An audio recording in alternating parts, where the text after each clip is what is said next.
नमस्कार दोस्तों, हमारे चैनल के अंदर आपका स्वागत है। दोस्तों, कई बार लोग क्या करते हैं कि माता लक्ष्मी और देवी देवताओं को दोष देते हैं कि घर के अंदर देवी देवताओं का प्रवेश नहीं होता, या फिर दोस्तों अपनी किस्मत को दोष देते हैं कि उनके जीवन के अंदर कभी भी देवी देवताओं की कृपा देखने को नहीं मिलेगी। लेकिन दोस्तों, अगर आप भी ऐसा सोचते हैं तो कहीं ना कहीं पर आपकी भी गलती होती है। अगर आप अपने घर के अंदर ऐसी चीजें या ऐसे गलत काम करते हैं तो आपके घर के अंदर कभी भी माता लक्ष्मी प्रवेश नहीं करती है और आपके घर परिवार के अंदर दरिद्रता देखने को मिल जाती है। तो दोस्तों, बात करते हैं उन लोगों के बारे में या ऐसे घरों के बारे में जिनके घर के अंदर माता लक्ष्मी प्रवेश नहीं करती। आगे बढ़ने से पहले कमेंट के अंदर जय मां लक्ष्मी जरूर लिखें ताकि सच्ची जानकारी आपको मिलती रहे। दोस्तों, सबसे पहले दोस्तों जिस घर के अंदर देखा जाए तो माता लक्ष्मी का रूप घर की महिलाएं होती है, चाहे वो माँ, पत्नी, बेटी, बहन किसी भी रूप में हो। अगर आप अपने घर की महिलाओं का सम्मान नहीं करते, घर की महिलाओं की इज्जत नहीं करते और घर के अंदर महिलाओं के साथ हमेशा लड़ाई झगड़ा या जिस घर की महिला दुखी रहती है वहां पर कभी भी माता लक्ष्मी प्रवेश नहीं करती, बल्कि उस घर के अंदर अपने आप ही दरिद्रता देखने को मिल जाती है। दोस्तों, दूसरी बात करें तो ऐसी महिलाएं जो हमेशा एक दूसरे की चुगली के अंदर लगी रहती है, झूठ बोलकर एक दूसरे के ऊपर लांछन लगाना या फिर किसी प्रकार के गलत कार्यों के अंदर लगी रहती है, दोस्तों ऐसे घरों के अंदर भी कभी भी लक्ष्मी प्रवेश नहीं करती। ऐसे घरों की महिलाओं के यहाँ हमेशा दरिद्रता बनी रहती है। दोस्तों, देखा जाए तो झाड़ू को भी लक्ष्मी का रूप माना जाता है।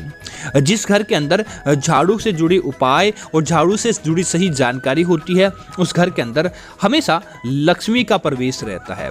लेकिन दोस्तों, जिस घर के अंदर झाड़ू खड़ा रहता है या जिस घर के अंदर झाड़ू टूट चुका उसके बाद भी इस्तेमाल होता है, झाड़ू को ठोकर लगती है या झाड़ू को छुपाकर नहीं रखते या रात्रि को झाड़ू निकालते हैं, ऐसे घरों के अंदर कभी भी लक्ष्मी प्रवेश नहीं करती, बल्कि दरिद्रता उस घर को हमेशा के लिए अपना वास बना लेती है। इसी तरह दोस्तों, रात्रि को जूठे बर्तन छोड़कर घर के अंदर अलक्ष्मी का वास होता है। कई लोग रात्रि को सोते समय अपने जूठे बर्तन रात्रि में ऐसे ही छोड़ देते हैं और सुबह उन बर्तनों को साफ करने का सोचते हैं। लेकिन दोस्तों, रात भर के अंदर उन घरों के अंदर अलक्ष्मी निवास करने लगती है और वहां पर अपने आप ही दरिद्रता आ जाती है। इसी वजह से आप इस बात का ध्यान रखें, कभी भी रात्रि को अपने घर के अंदर जूठे बर्तन नहीं छोड़ें। इसी तरह दोस्तों, जिस घर की महिलाएं घर की दहलीज पर बैठकर श्रृंगार आदि करती है या घर की दहलीज पर बैठकर बातें आदि करती है, दोस्तों शास्त्रों के अंदर ऐसा घर उल्टा का माना जाता है।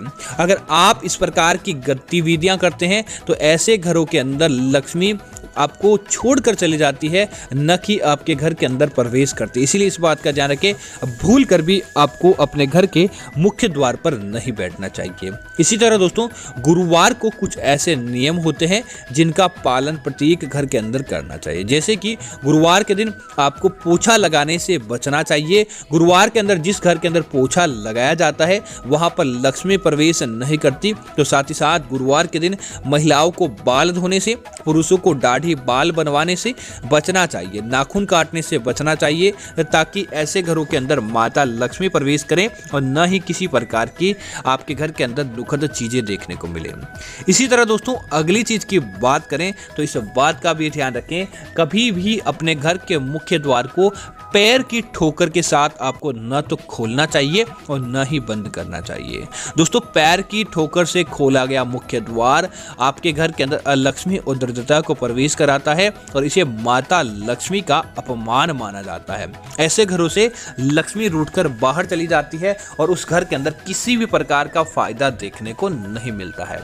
इसी तरह दोस्तों, महिलाएं इस बात का ध्यान रखें तो पुरुष भी इस बात का जरूर ध्यान रखें, कभी भी अपने घर के अंदर मंगलवार या फिर शनिवार या कुछ ऐसे वार होते हैं जिस दिन मांस मदिरा का सेवन निषिद्ध माना जाता है।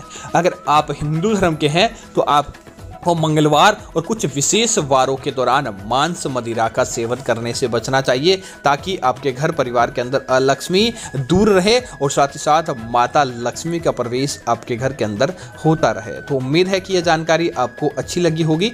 ऐसी अन्य जानकारी देखने के लिए आप हमारे चैनल को सब्सक्राइब करें और साथ ही साथ वीडियो को लाइक और शेयर करना ना भूलें, ताकि सही जानकारी आपको मिलती रहेगी। धन्यवाद मित्रों। जय श्री राम मित्रों।